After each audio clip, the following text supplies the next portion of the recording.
ஒரு கதை சொல்கிறேன் பாரு. சொல்லுங்கண்ணே. எல்லாரும் நல்லா கேட்கணும் அந்த கதையை. நல்லது செய்ய போனேன்னா சில நேரம் தீமையாக முடியும்.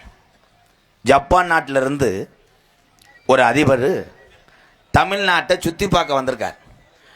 அப்படி ஜப்பான் நாட்டு அதிபர் சுற்றி பார்த்துக்கிட்டு இருக்கும்போது தமிழ்நாட்டு மக்களை பார்த்துருக்கார். என்னடா வீர விளையாட்டுக்கும் பாசத்துக்கும் ரோசத்துக்கும் பேர் போன தமிழ்நாடு, எங்கிட்டு பார்த்தாலும் சீமக்கருவலாக இருக்கே, மக்கள் பூரா ஏன் அந்த வெயிலில் கஷ்டப்படுறாங்க? நம்ம ஜப்பானில் ஆரம்பித்த கம்பெனியை இங்கே தமிழ்நாட்டில் ஒன்று கட்டி விட்டால் பல லட்சம் பேர் பயனடைவாங்க அப்படின்னு ஒரு இடத்த பார்த்து, இந்த இடத்துல கட்டடம் கட்டி பல லட்சம் பேர்த்துக்கு வேலை கொடுப்போம் தமிழ்நாட்டுக்காரர்களுக்குன்னு இந்த ஜப்பான் நாட்டு அதிபர் சொல்லிக்கிட்டு இருந்தார். திடீர்னு சூரிய வெளியே அதிகமாக வெயில் அடித்தவனே கிருகிருன்னு வந்து ஜப்பான் நாட்டு அதிபர் கீழே விழுந்துட்டேன். தூக்கி கொண்டு போய் ஆஸ்பத்திரியில் சேர்த்தேன். சேர்த்தா ஊர் பொம்பளையாள் ஆம்பளையாள்லாம் அவன் ஜாமியை கும்பிட்டான், அழுகுறேன். சே, நல்ல மனுஷன், ஜப்பான் நாட்டிலேருந்து வந்து நம்ம நாட்டில் ஒரு பல லட்சம் பேர்த்துக்கு வேலை கொடுக்கணும்னு சொன்னேன் பார், நல்லா இருக்கணும்டா. ஆமாம், அந்த இடத்துல இப்படி ஆகக்கூடாதுன்னு எல்லாம் வேண்டிக்கிட்டு இருக்காங்க. அப்போ சீரியஸா ஜப்பான் நாட்டு அதிபர் ஆஸ்பத்திரி பெட்டில் படுத்து கிடக்கும் போது டாக்டர் சொல்கிறார், ஒரு பயலை கூப்பிட்டீங்க, வா தம்பி, ஒரு பெட்டுக்கு பக்கத்தில் நில்லு, ஒரு லேஜை முழிச்சாருன்னா என்னை வந்து கூப்பிடணும்னு சொல்லிட்டு போவார். இவன் பக்கத்திலேயே இப்படி இறி நின்று முண்டை பிரிப்பேடு கேமலையான்ருக்கேன். திடீர்னு சீரியஸாக கிடந்த ஜப்பான் நாட்டு அதிபர் கண்ணை முழிச்சுக்கிட்டு சீயா மீயா கீயான் இருக்கேன். நம்ம வய தமிழ்நாட்டுக்காரன் பாச புரியலை. இவன் ப்ரோ உங்கள் பக்கம் வரேன் ப்ரோ, சைடில் ஏறுங்க ப்ரோ, நல்லா அடிங்க ப்ரோ. அவனை பார்த்துருக்கேன், என்ன சத்தம் போட்ட மாதிரி இருந்துச்சு, என்ன சீயா மீயா கியான்ற. மறுபடியும் ஜப்பான் நாட்டு அதிபர் இவனை பார்த்துக்கிட்டு முறைச்சிக்கிட்டு கத்திருக்கேன், சீயா மீயா கீயான் இருக்கேன்.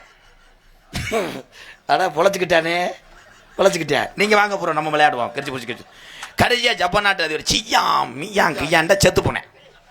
வந்துட்டேன் ஜப்பான் நாட்டிலேருந்து முண்டமாக வர்றேன், சட்டியோட துப்பாக்கியோடு வந்துட்டேன். ஜப்பான் நாட்டில் பெரிய அதிபர், பல லட்சம் கோடிக்கு அதிபதி. தமிழ்நாட்டில் ஒரு கம்பெனியை கட்டி பல லட்சம் பேருக்கு வேலை கொடுக்கணும்னு சபதம் போட்டு வந்தவர் எப்படி செத்தாரு? எல்லாரும் போட்டு விட்டாங்க. நாங்கள்லாம் வெளியே நின்று தான் சாமியை கும்பிட்டு அழுதுகிட்டு இருந்தான். இந்த தம்பி தான் பக்கத்தில் நின்றுக்கிட்டே செல்ல நோண்டிக்கிட்டே இருந்துச்சு. ஏய் வா, உன்ட்ட என்ன சொன்னார்? இல்லைங்க, நான் பிரிப்பேடு கேம் விளையாண்டுக்கிட்டு இருந்தேன். இவர் திடீர்னு கண்ணை முடிக்கிருந்தவர் கண்ணை முழிச்சுக்கிட்டு என்னையை பார்த்து சீயா மீயா கியாண்டார்.